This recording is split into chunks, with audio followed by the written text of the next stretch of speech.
6-7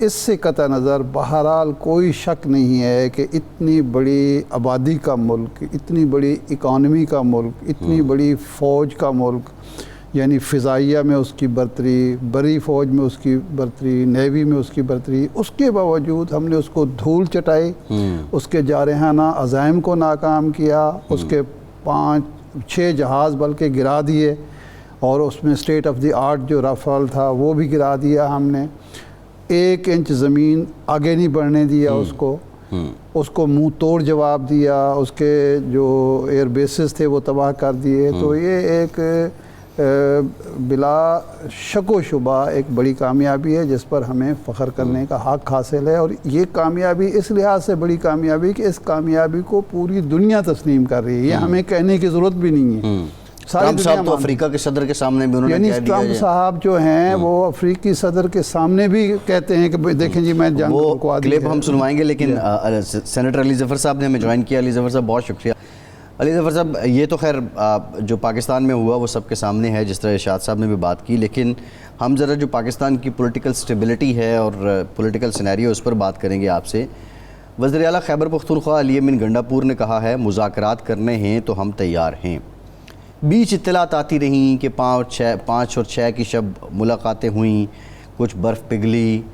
آپ کے علم میں کیا ہے؟ اگر ایسا کچھ ہوا تو پھر کیا علی امین گنڈاپور لا علم ہیں، وہ اب بات کر رہے ہیں کہ مذاکرات کرنے ہیں تو بانی پی ٹی آئی تیار ہیں، میں بھی دستیاب ہوں، یا یہ جو ملاقاتوں سے متعلق افواہیں ہیں بے بنیاد ہیں؟ جی بالکل بے بنیاد ہیں۔ میری منگل کو ملاقات ہوئی تھی عمران خان صاحب سے ڈیالہ میں۔ اس سے پہلے میرے سے جب پوچھا جاتا تھا تو میں نے یہی کہتا تھا کہ خبر ہے، لیکن جب میں ان کو ملوں گا اور پوچھوں گا تو پھر میں بتا سکوں گا کہ یہ درست ہے یا خالی اڑتی سی ایک افواہ ہے۔ تو یقینی طور پہ ایسی کوئی بات نہیں ہوئی۔ میں آپ کو ایگزیکٹلی بتاتا ہوں کہ میری کیا ملاقات میں گفتگو ہوئی عمران خان صاحب سے۔ انہوں نے 3 باتیں کہی۔ سب سے پہلے انہوں نے یہ کہا کہ جہاں تک حکومت کا تعلق ہے میں کسی کو اجازت نہیں دیتا کہ وہ حکومت سے بات کرے ان معاملات پہ۔ ان سے پوچھا گیا کہ اس کی وجہ، تو انہوں نے کہا کہ وجہ یہ بڑی کلیئر ہے اور آبویس ہے، اور وہ یہ کہ نہ حکومت کے پاس اختیار ہے، نہ ان کا ارادہ ہے کہ کسی قسم کی ڈائیلاگ ہو معاملات پہ پاکستان کے، اور وہ آپ کو ایک ٹرک کی بتی کے پیچھے لگائیں گے، اس لیے میں آپ کو اس پہ منع کر دیتا ہوں۔ دوسری چیز انہوں نے یہ کہی کہ اس وقت پاکستان میں 3 بہت بڑے بڑے مسائل ہیں۔ ایک تو انہوں نے کہا کہ مودی جو ہارا ہے جنگ وہ زخمی ہے، اور وہ کوشش کرے گا کہ کسی نہ کسی طرح وہ بدلہ لے، اور وہ کوشش صرف انڈائریکٹ کرے گا، وہ دہشت گردی کے واقعات یہاں کرائے گا، اسپانسر کرے گا۔ یہ میری بات ٹیوزڈے کو ہوئی تھی اور یہ سچ ہو گئی آج، ہولناک قسم کا واقعہ بلوچستان میں ہوا۔ دوسری بات انہوں نے یہ کہی کہ ٹیررزم ویسے بھی اور بھی اسٹیٹ ایکٹرز ہیں جو کہ ٹیررزم کر رہے ہیں، اس کا بھی ہم نے ایک فائنل حل ڈھونڈنا ہے، اس کے لیے بھی اتحاد کی ضرورت ہے۔ اور تیسری چیز انہوں نے کہی کہ اکنامک ایک بہت بڑے مسائل ہیں، اس کے لیے بھی بیٹھ کے ہمیں ایک یونٹی، ایک اتحاد دکھانا ہے۔ ان سب تینوں چیزوں کے لیے بات کرنے کی پاکستان کی ضرورت ہے۔ پاکستان کے لیے بات کرنے کو میں تیار ہوں، اور لیکن بات میں ڈائریکٹلی اسٹیبلشمنٹ کے ساتھ کروں گا، اور بات صرف میں کروں گا، کوئی لیڈرشپ نہیں۔ اچھا یہ بتائیے علی ظفر صاحب، یہ بتائیے کہ یہاں جو بات ہوتی رہی کہ 2 اہم شخصیات، اعلیٰ افسران، ان کی ملاقات ہوئی اور انہوں نے تقاضا کیا کہ مودی کچھ بھی کر سکتا ہے تو اس وقت اتحاد کی ضرورت ہے، اور اتحاد جو ہے وہ آپ ہی قائم کر سکتے ہیں، کیا ایسا کوئی ملاقات ہوئی یا کوئی تقاضا کیا گیا عمران خان سے؟ جی میری نظر میں اور میری انفارمیشن میں بالکل ایسی کوئی بات نہیں ہوئی۔ خان صاحب نے بلکہ یہ آفر کی ہے کہ اگر کوئی بات کرنا چاہتا ہے تو وہ بات کر لے۔ اگر ان کی پہلے بات ہوئی ہوتی تو پھر یہ آفر اناؤنس کرنے کی ضرورت نہیں تھی۔ انہوں نے باقاعدہ طور پہ مجھے کہا کہ آپ باہر جا کے یہ پیغام میرا دیجیے پبلک میں، اور میں نے اسی لیے نکلتے ساتھ ہی ایک ٹویٹ بھی کر دی، اور اس کے بعد آپ کے پروگرام پہ بھی میں یہ کہہ رہا ہوں ایگزیکٹلی یہی بات ہوئی تھی جس طرح میں نے آپ کو بیان کی۔ علی ظفر صاحب، ایک طرف آپ سول بالادستی کی بات کرتے ہیں اور جائز بات ہے، سول بالادستی ہونی چاہیے، اسٹیبلشمنٹ کی مداخلت سیاسی معاملات میں، جمہوری معاملات میں، پارلیمانی معاملات میں نہیں ہونی چاہیے۔ وہ جب اسٹیبلشمنٹ کہتی ہے کہ ہم نیوٹرل ہیں، سیاسی معاملات سیاستدان چلائیں، آپ خود ان کو گھسیٹنا چاہتے ہیں، ان کو اپنے ہی جو سیاسی مخالفین ہیں، آپ نہ ان کے ساتھ بیٹھنے کے لیے تیار ہیں، نہ ان کے ساتھ بات چیت کرنے کے لیے تیار ہیں۔ ان کے اگر بے اختیاری ہے تو وہ ان کی بے اختیاری تو نہیں ہے، وہ بیسیکلی سول لیڈرشپ کی بے اختیاری ہے۔ اگر آپ سمجھتے ہیں وہ پارلیمنٹ کی بے اختیاری ہے، تو اس کو بااختیار بنانے کے لیے بھی آپ کو ایک میز پر بیٹھنا چاہیے، مذاکرات کرنے چاہیے، سپیس لینی چاہیے، بجائے اس کے کہ آپ جو تھوڑی بہت سپیس ہے اس کو بھی ختم کرنا چاہتے ہیں۔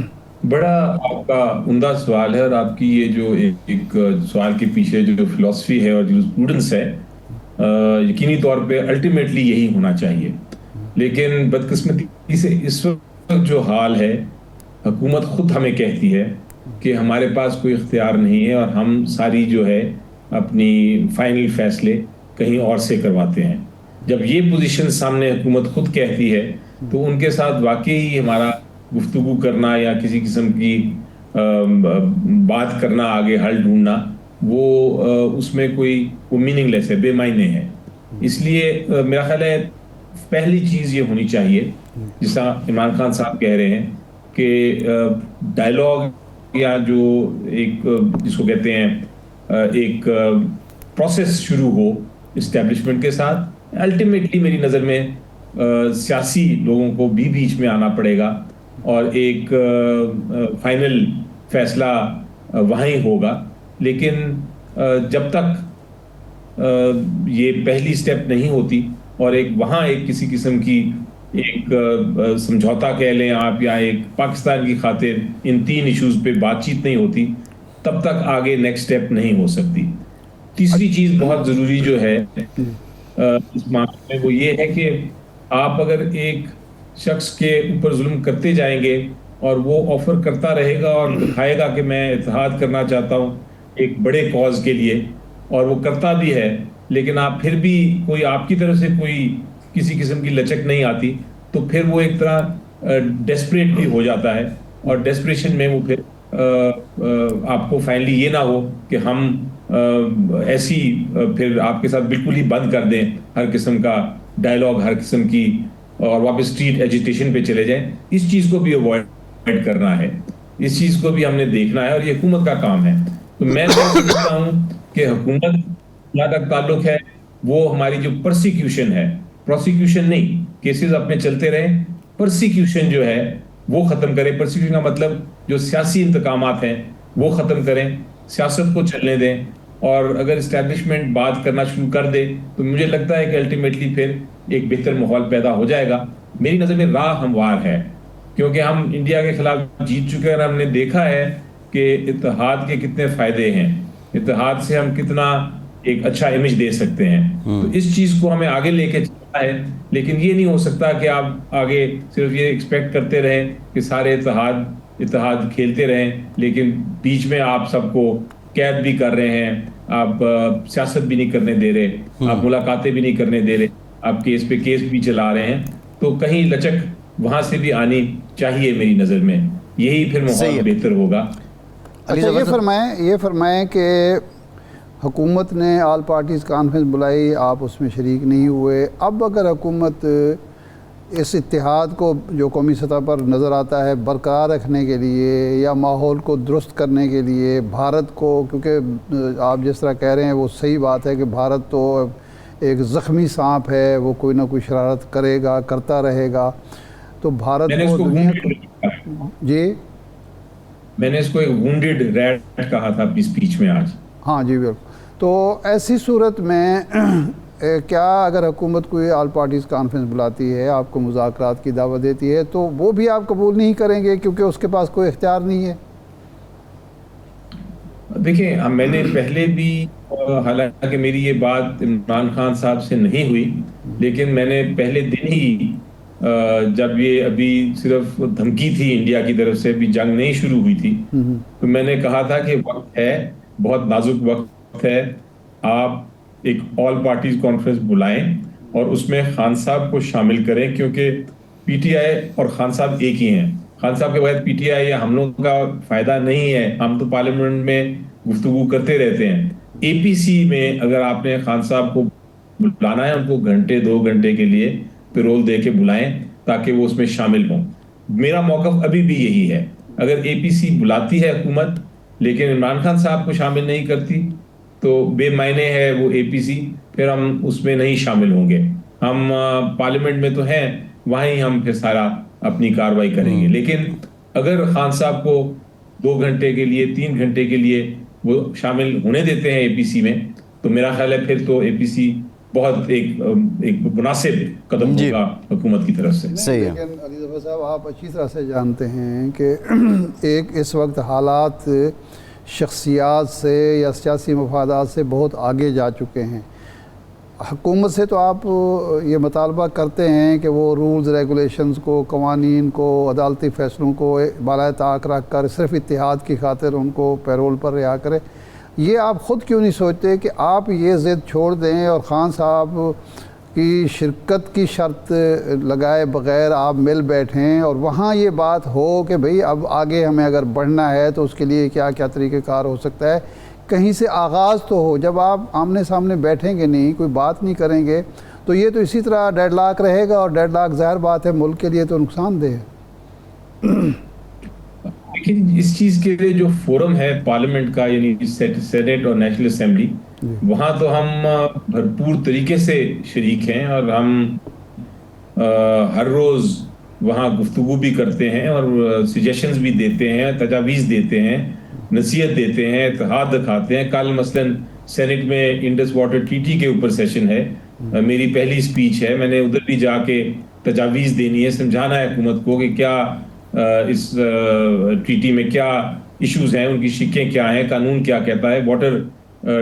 جو بین الاقوامی قانون ہے پانی کا وہ کیا کہتا ہے، جنگ کے کیا اصول ہیں، وغیرہ وغیرہ. تو ہم وہاں اس فورم پہ تو ہم بھرپور طریقے سے، یہ حکومت کو ہم فیور نہیں کر رہے، ہم تو پاکستان کے لیے جو اسٹیٹ ہے اس کے لیے یہ کر رہے ہیں، اور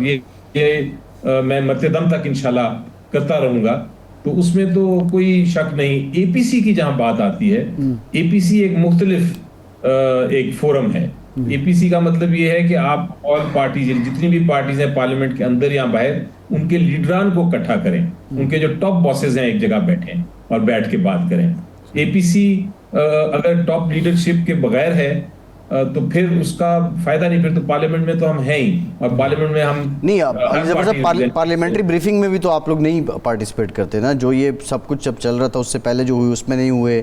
پھر D G I S P R information minister نے جو دی اس میں ایون ٹوکن شرکت تک آپ نے نہیں کی، اور وہاں پہ بھی وہی شرط آتی ہے کہ بانی پی ٹی آئی کو آپ لے کے آئیں. تو بات وہی ہے کہ اگر آپ پہلی بال ہی نو کریں گے اور پھر آپ یہ ایکسپیکٹ کریں گے کہ امپائر آؤٹ بھی دے دے، تو یہ کیسے ممکن ہے؟ دیکھیں میری نظر میں جو جب بریفنگ کی میٹنگ تھی تو وہ ایک اور لیول پہ یہ فیصلہ ہوا تھا، اور ہائنڈ سائٹ میں اگر آپ اس کو اب دیکھیں تو شاید ادھر جوائن کرنی چاہیے تھی اور بریفنگ لینی چاہیے تھی. یہ ادھر کوئی شرط ایسی نہیں بہرحال رکھی گئی تھی کہ عمران خان صاحب کو ادھر لے کے آئیں، لیکن وہ پارلیمنٹری کمیٹی تھی. میں نے پرسوں بھی ایک پارلیمنٹری کمیٹی میں جو in house in camera briefing تھی فارن افیئرز کمیٹی میں نے بالکل اٹینڈ کی تھی، اور اس میں کافی گفتگو بھی ہوئی اور کافی چیزیں معلومات بھی ہوئی اور کافی چیزیں بتائی بھی ہم نے، میں نے خود بتائی، جو کہ فارن آفس نے کہا، انہوں نے اگری کیا کہ ہاں ہم نے یہ چیزیں نہیں دیکھی، ہم ان پہ بھی کام کرنا چاہیں. اچھا، سنتاز معاہدے کا آپ نے ذکر کیا، ایک قانون دان کے طور پر رہنمائی فرمائیں ہماری کہ انڈیا 2010 سے کئی دفعہ یہ بات کہہ چکا ہے، وہ جو ہے واٹر کمیشن ہے اس کو لکھ کے بھی دے چکا ہے کہ جی اس عرصے میں، ایک تو وہ یہ کہتا ہے کہ بین الاقوامی معاہدہ کوئی بھی ہو وہ تاحیات نہیں ہوتا ہے، ایک مقررہ مدت کے بعد اس پر کچھ نہ کچھ نظر ثانی ہوتی ہے. دوسرا یہ ہے کہ جی پاکستان نے اس معاہدے کی خلاف ورزی کی ہے, اس نے جو ڈیم بنانے تھے دریائے سندھ پر وہ نہیں بنائے, اور اب ہمیں حق حاصل ہے, اور جب ہم بنانے کی کوشش کرتے ہیں جہلم پر یا چناب پر تو پاکستان کو اعتراض ہوتا ہے, کشن گنگا ہو یا دوسرے ڈیم ہوں. تو کیا اس میں کوئی لاجک ہے انڈیا کی کہ جی پاکستان کی طرف سے معاہدے کی خلاف ورزی ہوئی ہے اور اب اس پر نظر ثانی ہونی چاہیے؟ دیکھیں, پہلی بات تو یہ ہے کہ یہ معاہدہ ہوا تھا, 5 دریا تھے, 3 دریا جو تھے راوی, بیاس, ستلج, وہ ہندوستان کو دے دیے گئے تھے کہ آپ اس کا پانی استعمال کریں, اور 2 دریا کی کنڈیشن یہ تھی کہ وہ پاکستان استعمال کرے گا, اس کو کسی طرح اس کا ایک قطرہ بھی انڈیا نہیں استعمال کرے گا. تو پاکستان نے تو انٹینڈ اسپرٹ اس پہ فل اگری کر کے ان کو تینوں جو دریا تھے اس پہ ڈیم بنانے دیے, اور سارا پانی اب ہندوستان لے گیا. اب جب ایک بار ٹریٹی پہ امپلیمنٹ ہو جائے, اس پہ عمل درآمد ہو جائے, تو اس کو آپ کسی طرح قانون کے تحت واپس نہیں لے سکتے. اب آپ یہاں تو کہیں گے ٹھیک ہے ہم 5 کے 5 دریا کھول دیں گے, اپنے ڈیمز توڑ دیں گے, اور اس کے بعد آپ کہیں کہ ہم دوبارہ سے شروع کریں. اگر وہ نہیں آپ کرتے تو آپ کسی قسم کی ٹریٹی کی خلاف ورزی نہیں کر سکتے جس پہ عمل درآمد ہو گیا ہے. دوسری بات یہ ہے کہ ہر ٹریٹی میں جہاں آپ کوئی کنڈیشن لگانا چاہیں کہ کوئی اس میں چینج کرنا ہے, اس میں تبدیلی کرنی ہے, اس کو ختم کرنا ہے, تو پھر اس کی شک ہونی چاہیے ٹریٹی کے اندر. اس ٹریٹی میں ایسی کوئی شک نہیں جو کسی کو یک طرفہ اجازت دے کہ آپ ٹریٹی ختم کر دیں. صرف ٹریٹی تب ختم ہو سکتی ہے اگر دونوں پاکستان اور انڈیا فیصلہ کریں کہ ہم نے ٹریٹی کو. تو اس لیے یہ کہنا ان کا کہ اس کی خلاف ورزی ہو رہی ہے اس لیے ہم نے ختم کر دیا, یا ہم ویسے اس کو روک سکتے ہیں, بینس اس کو سسپینڈ کر سکتے ہیں, یہ بالکل بات بین الاقوامی قانون کے خلاف ہے. دوسری اہم چیز یہ ہے کہ اس ٹریٹی کے علاوہ بھی ہم لوگ لوور ریپیرین ہیں, یعنی کہ لوور ریپیرین کا مطلب یہ ہے کہ پانی انڈیا سے پاکستان آ رہا ہے, وہ اپر ریپیرین ہے, ہم لوور ریپیرین ہیں. تو بین الاقوامی پانی کا جو قانون ہے وہ یہ کہتا ہے کہ جو اوپر جہاں سے پانی آ رہا ہے اپر ریپیرین, وہ پانی روک نہیں سکتا لوور ریپیرین کی. اگر وہ کرے گا, اگر اس کا پانی روکے گا لوور ریپیرین کا, تو انسانی حقوق کے خلاف کرے گا, اور وہ ایک وار کرائم سمجھا جائے گا, یعنی ایک جنگ جرم سمجھا جائے گا. تو اس لیے یہ بھی علی ظفر صاحب ایک ٹیکنیکل کویسچن یہ بھی ہے اسی انڈس واٹر ٹریٹی کا جو آرٹیکل 12 ہے اور غالباً اس کی سب کلاز 4 ہے, جو یہ کہتی ہے کہ یک طرفہ وہ معاہدہ معطل نہیں کر سکتا. لیکن سگنیفیکنس اس کی کیا ہے کہ ان کی جو واٹر منسٹری ہے, جل شکتی جس کا نام ہے, وہ پاکستان کے سیکریٹری واٹر کو لیٹر لکھتے ہیں, اور ایون جو انہوں نے ڈوزیئر تھمایا تھا ہمارے ہائی کمشنر کو, اس میں اس چیز کا کوئی ذکر نہیں ہے معاہدے کی سسپینشن کا. کیا بھارت بھی سمجھتا ہے کہ اگر اس نے سفارتی سطح پہ یہ اعلان کر دیا کہ اس نے یہ معاہدہ سسپینڈ کر دیا ہے تو اس کے لیے اس کی گڈ ول پہ, اس کے ٹرسٹ پہ بہت سے کویسچنز ہو جائیں گے, اور یہ وہ یہاں بھی وہ ڈومیسٹک پالیٹکس ہی کر رہا ہے, یا وہ سنجیدہ ہے پانی روکنے میں؟ سنجیدہ ہے جی, بالکل 100% سنجیدہ. انہوں نے جنگ, میری نظر میں اس جنگ کا ایک میجر مقصد یہ تھا, ان کا خیال تھا کہ ایک رات کی اندھیرے میں وہ آئیں گے, بمبارڈمنٹ کریں گے, اور اس کے بعد پاکستان کو ہرا کے تو پانی لے جائیں گے. ان کا یہ ارادہ تھا, اور اسی لیے انہوں نے پہلے یہ اناؤنس کیا تھا کہ ہم اس ٹریٹی کو سسپینڈ کر رہے ہیں. اس کے بعد انہوں نے ملٹری ایکشن لیا. وہ تو اللہ تعالیٰ کا شکر ہے, جتنا بھی شکر کریں کم ہے, کہ ہم جیت گئے جنگ, اور ان کو پہلی دن ہی پتہ چل گیا کہ یہ پاکستان ہے, یہ کوئی کمزور ملک نہیں, یہ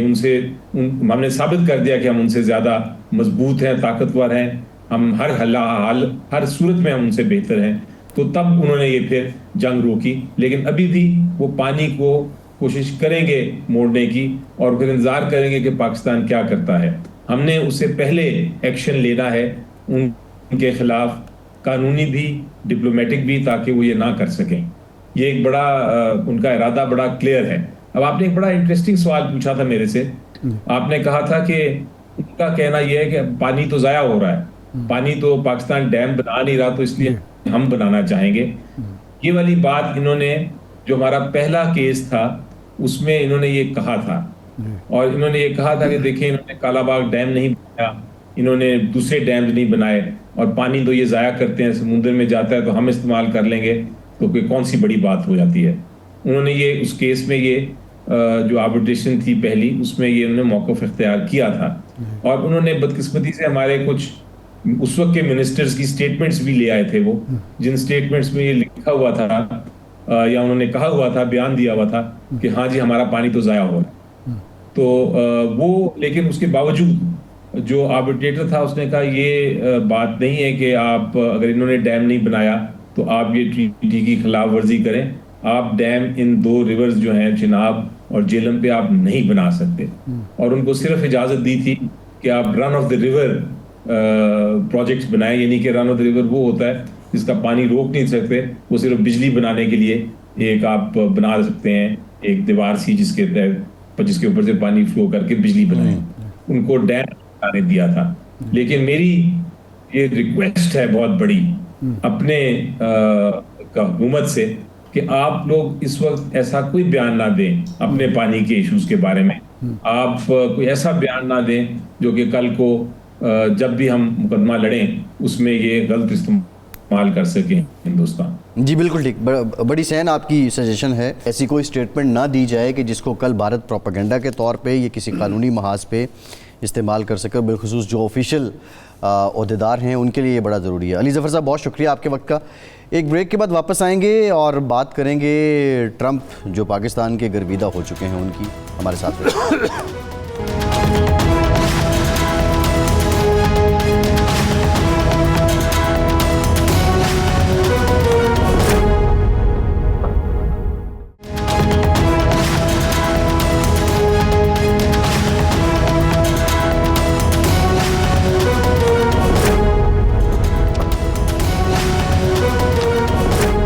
بریک کے بعد ایک بار پھر سے آپ کا خیر مقدم کرتے ہیں۔ امریکی صدر ڈونلڈ ٹرمپ کہتے ہیں کہ پاکستان کے لوگ بہترین ہیں، ان کے رہبر، ان کے رہنما عظیم ہیں، اور وہ افریقی صدر سے بھی اس بات کا اظہار کر رہے تھے کہ کس طرح انہوں نے جو پاک بھارت کشیدگی ہے اس کو روکا اور ایک جو نیوکلیر جنگ تھی اس کے خطرے کو انہوں نے ٹالا۔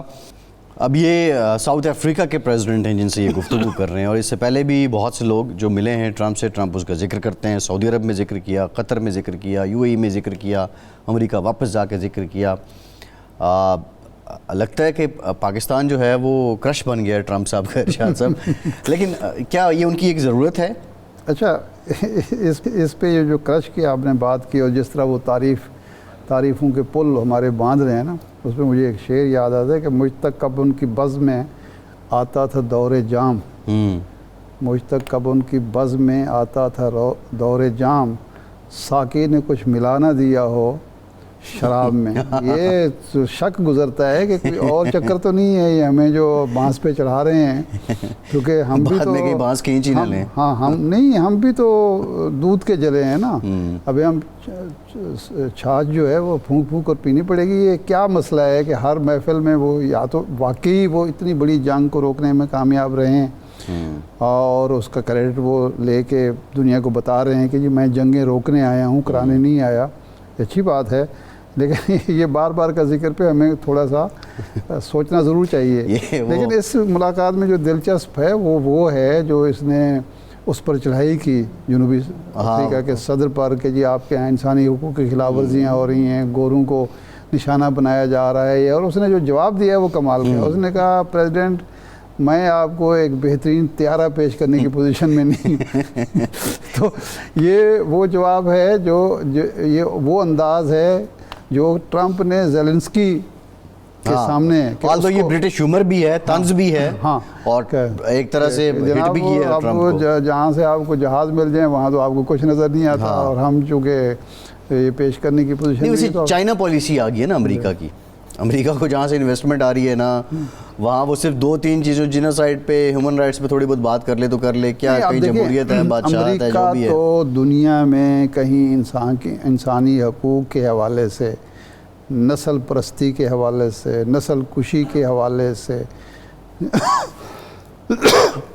معاف کرنا، بات کرنے کے قابل ہی نہیں ہے۔ امریکی صدر ہو یا امریکی عہدیدار ہوں، جو کچھ غزہ میں، فلسطین میں اسرائیل کر رہا ہے اور امریکی پیسوں سے کر رہا ہے، امریکی ہتھیاروں سے کر رہا ہے، امریکہ کی سیاسی اور سفارتی حمایت سے کر رہا ہے کہ اب یورپ کے وہ ممالک جو بہت بڑے حامی تھے اور اعلان بالفور کے ایک لحاظ سے دیکھا جائے تو وہ پیشکار تھے، اب وہ بھی پیچھے ہٹنا شروع ہو گئے ہیں۔ برطانیہ پیچھے ہٹ رہا ہے، فرانس پیچھے ہٹ رہا ہے، اور ممالک، امریکہ کھڑا ہوا ہے۔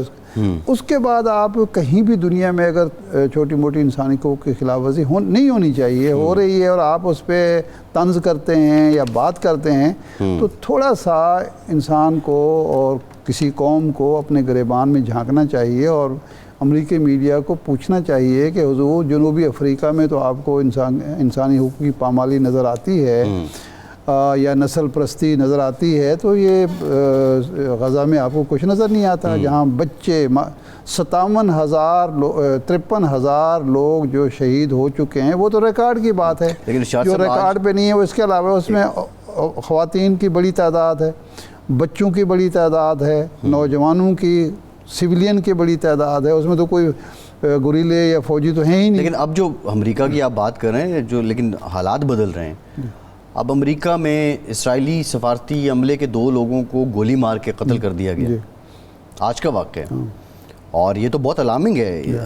ٹرمپ انتظامیہ کے لیے بھی بہت الارمنگ ہے کہ کوئی اور برداشت کر لے، لیکن امریکہ کے اپنے لوگ اس بات کو برداشت نہیں کر رہے۔ وہ شعر ہے، میرا خیال ہے کہ جو جلاتا ہے کسی کو خود بھی جلتا ہے ضرور، جو جلاتا ہے کسی کو خود بھی جلتا ہے ضرور، شمع بھی جل جاتی ہے، پروانہ بھی جل جاتا ہے، شمع بھی جل جاتی ہے پروانے کے جل جانے کے بعد۔ تو یہ ہو نہیں سکتا کہ دنیا میں آپ ظلم کی سرپرستی کریں، ظلم پر آنکھیں بند کریں، اور وہی کچھ، یہ مکافات عمل ہے، آپ کے ہاں نہ ہو۔ تو یہ ایک ایسا داغ ہے امریکی جمہوریت پر، امریکی قوم پر، امریکہ کی آزادی کے نعروں پر، انسانی حقوق کے نعروں پر، جو اگلے 100-200 سال تک دھویا نہیں جا سکتا۔ اگر امریکہ اسرائیل کو دباؤ ڈال کر یہ جنگ بند نہیں کراتا، نیتن یاہو کو عالمی عدالت کے سامنے پیش نہیں کرتا، حوالے نہیں کرتا کہ اس کو جس طرح وہ بوسنیا کے سنائی گئی تھی نا، سزا سنائی گئی تھی اور وہ گرفتار ہوا تھا، اسی طرح نیتن یاہو کا بھی محاسبہ ہونا چاہیے۔ ایک پہلو اور ہے، اور نسل کشی کا ایک اتنا مضبوط کیس جو ہے کہ آپ نے 53,000 لوگ مار دیے اور کوئی کچھ بھی نہ کہے۔ ایک پہلو اور بھی ہے، امریکہ اسرائیل کے جو انویسٹمنٹ ہے اس پر ڈیپینڈنٹ ہے بہت سے حوالوں سے۔ ٹرمپ کا جو دورہ ہے، اسرائیل کی تو انویسٹمنٹ نہیں ہے، وہ تو زیونسٹ جو ہیں، جو امریکہ کے اندر ہیں، لیکن وہ ان کا میڈیا پہ کنٹرول ہے، ان کا وال سٹریٹ پہ کنٹرول ہے، اسٹاک ایکسچینج پہ کنٹرول ہے، ان کا کاروبار پہ کنٹرول ہے، وائٹ ہاؤس پہ کنٹرول ہے۔ نیتن یاہو بھی تو زیونسٹ ہی ہے نا، یہ انہی کا جو ہے وہ نمائندہ ہے نا۔ بات پھر ایک نظریاتی بھی ہے، لیکن امریکہ کو یہ فیصلہ کرنا پڑے گا کہ کیا وہ ایک زیونسٹ اسٹیٹ ہے؟ نہیں، میرا جو سوال ہے وہ یا وہ آزاد لوگوں کی 30 کروڑ لوگ جو ہیں، اگر 60-70 لاکھ لوگوں کے ہاتھوں میں یرغمال بنے ہوئے ہیں، ایک 30 کروڑ کی آبادی کا ملک جو سپر پاور بھی ہے، ڈیفنس پاور ہے، اکنامک پاور ہے، وہ 40-50 لاکھ لوگوں نے اس کو یرغمال بنایا ہوا ہے۔ تو یہ تو اب اس کا ایک اور جو پہلو جو مجھے اپروچ کا شاید فرق نظر آ رہا ہے، اس میں آپ ذرا رہنمائی بھی کریں۔ سعودی عرب، UAE، Qatar, trillions of dollar, تقریباً 6 ٹریلین بنتا ہے، 3 ٹریلین ڈالر بنتا ہے، جو 3 دن میں سودے ہوئے ہیں، بہت سودے ہوئے ہیں، اور یہ بہت بڑی اماؤنٹ ہے۔ کیا اب امریکہ اس پالیسی کی طرف آ رہا ہے کہ ہمیں اگر یہاں سے انویسٹمنٹ آتی ہے اور اسرائیل جو کچھ کر رہا ہے، جینوسائیڈ کر رہا ہے، مسلمانوں کا قتل عام کر رہا ہے، انسانی حقوق کی پامالی کر رہا ہے، وہ بوجھ ہم نہیں ڈھو سکتے، وہ ریپبلکن ہوں یا ڈیموکریٹ ہوں، اب یہ کہیں اس کے اکنامک پالیسی شفٹ تو نہیں ہے کہ ہم ان کنٹریز سے، اللہ کرے کہ ایسا ہو، اللہ کرے کہ سعودی عرب ہے، قطر ہے، UAE ہے، باقی ممالک ہیں، یہ جو انویسٹمنٹ امریکہ میں کر رہے ہیں یا تجارتی معاہدے کر رہے ہیں، ان کو وہ ڈپلومیسی کے طور پر استعمال اور ان کا فرض ہے کہ یوٹیلائز کریں، قیادت کو یہ باور کرائیں کہ دیکھیں آپ کا جو اکنامک انٹرسٹ ہے اس کو ہم سیف گارڈ کرنے کے لیے تیار ہیں، لیکن آپ اپنی عزت بھی بچائیں، لوگوں کی زندگی بچائیں، فلسطینیوں کی، اور اپنی عزت بچائیں۔ اس میں آپ کا زیادہ فائدہ ہے کہ آپ کا اگر عالمی چہرہ اتنا داغدار ہو گیا خون کے دھبوں سے، تو آپ کا کون سی سپر پاور اور کون سی آپ کی ڈپلومیسی۔ ٹھیک، ایک بریک لیتے ہیں، بریک کے بعد ہمیں ڈاکٹر ماریہ سلیبا جوائن کریں گے، ہمارے ساتھ رہیے۔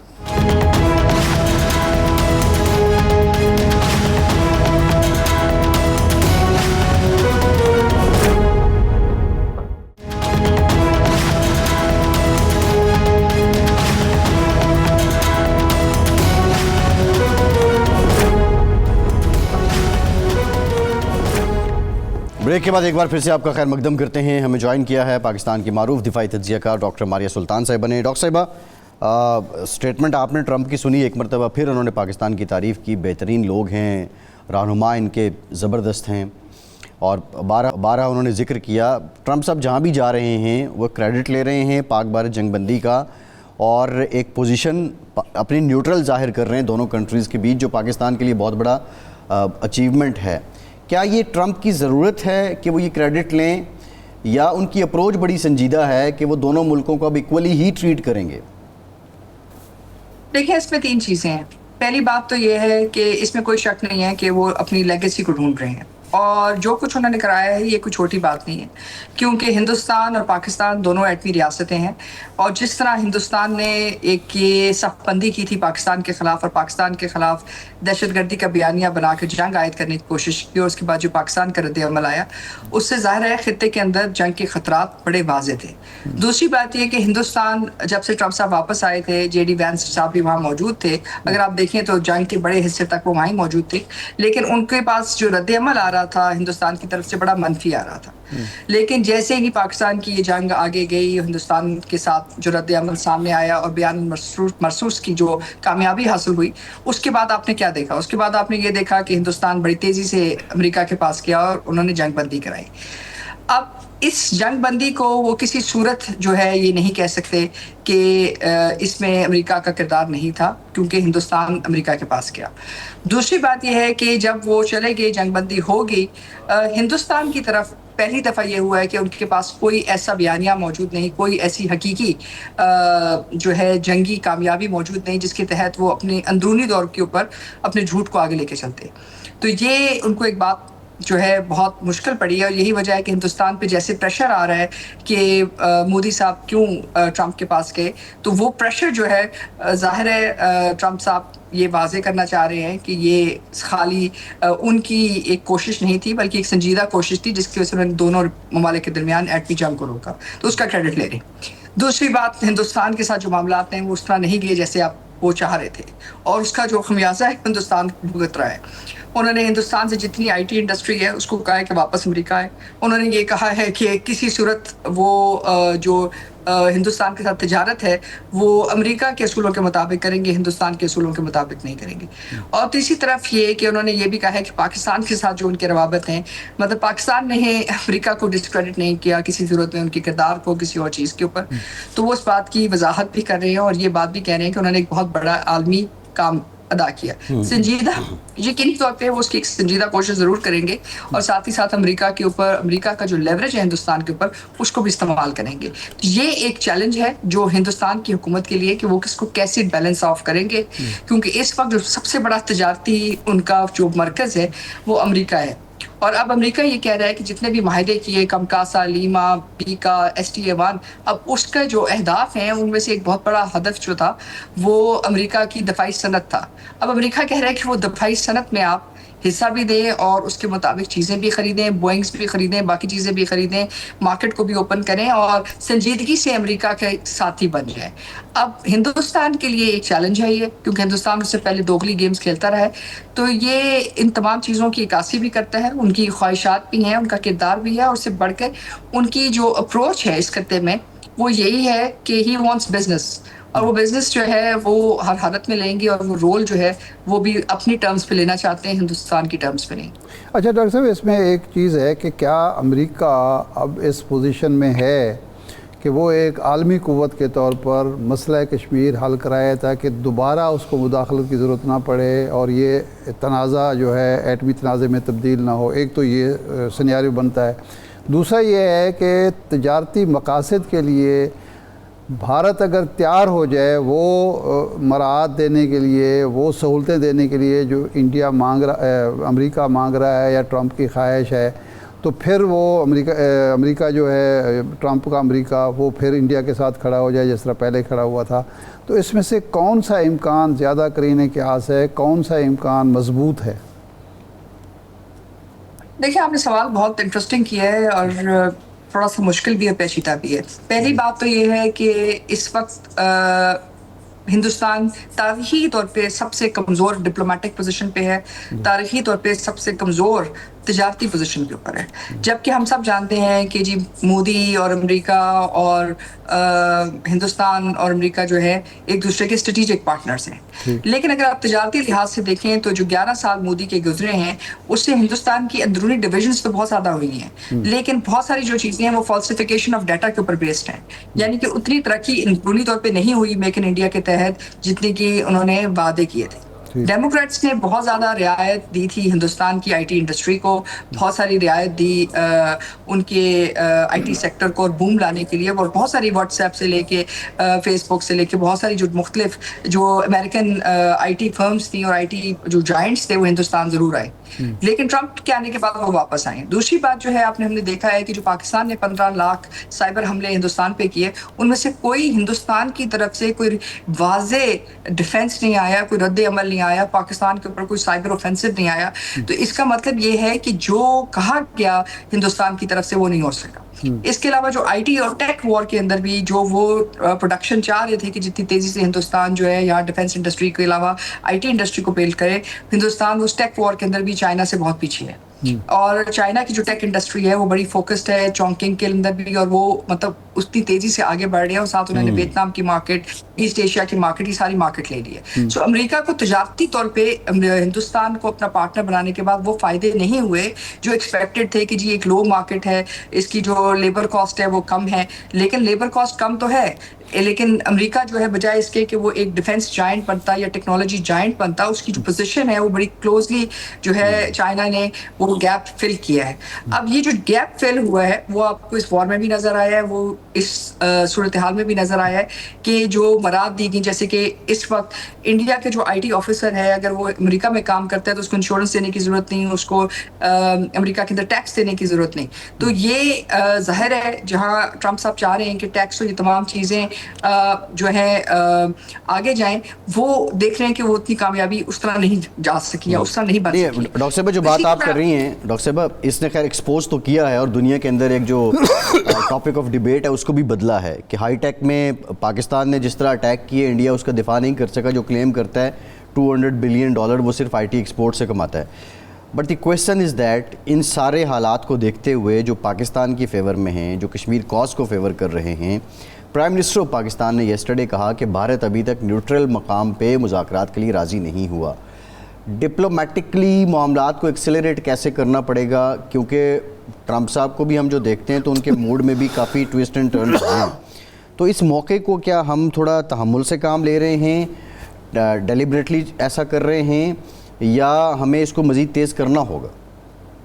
دیکھیں ہمیں تیز کرنا پڑے گا, کیونکہ جو آپ نے سوال کیا تھا وہ یہ تھا کہ جی کیا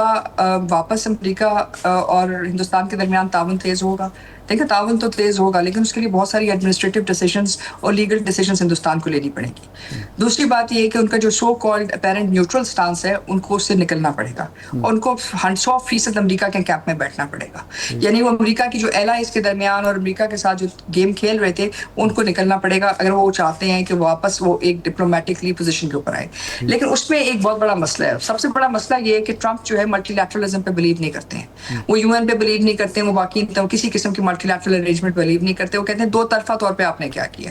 سو اس میں جو لیوریج, جو پاور پالیٹکس مودی دیکھ رہے ہیں وہ ان کو نہیں ملے گی. اب ہمیں کیا کرنا چاہیے؟ دیکھیں, ہمیں یہ جو کل انہوں نے واقعہ کیا دہشت گردی کا, اس کے اوپر ان کو جو ہے ٹو ٹاسک لینا چاہیے. ہمیں انڈیا کے اوپر اپنا لیوریج اور اپنا جو پش ہے اس کو انہینس کرنا ضروری ہے, کیونکہ جب تک ہم ان تمام چیزوں پہ دو ٹوک بات نہیں کریں گے تب تک آپ کا یہ پریشر جنریٹ نہیں ہوگا. آپ نے جنگ کر لی, اس سے ایک پریشر جنریٹ ہوا, آپ نے